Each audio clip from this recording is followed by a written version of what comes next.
We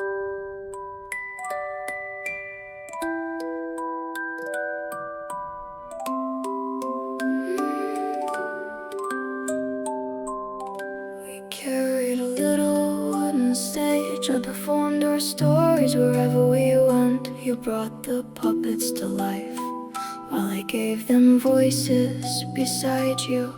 On nights when we fought, we wrote to familiar creatures instead of saying sorry. Afraid that you might leave, I turned my fear into a fox who chose the road. I couldn't say, don't go. You couldn't say, I need you. By lending the truth to animals, we could keep traveling the next day. Whenever our words failed, we made the puppets reconcile. The fox repented in 3 lines. The hare forgave him in the next scene. If the audience cried, the show was a success. If fate was guilty, neither of us had to be. The story always ended happily, while its 2 authors refused to meet each other's eyes.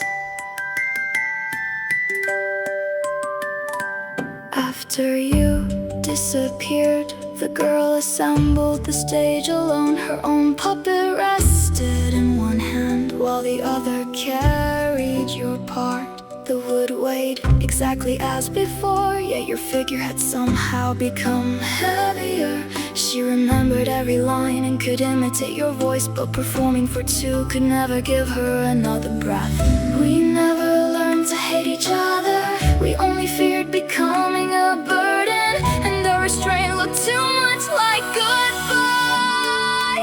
You said, you'll be fine without me. I laughed, it's easier this way. Both of us wanted to be stopped, yet chose the words that meant the opposite. No destiny carried you away, and no villain stood between us. Kindness earned full marks.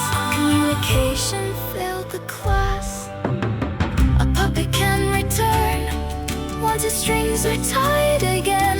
A ruined line can be corrected at the following performance. But the script written for human beings has no chapter called when honesty fails. Unfortunately, our story included no scheduled revival.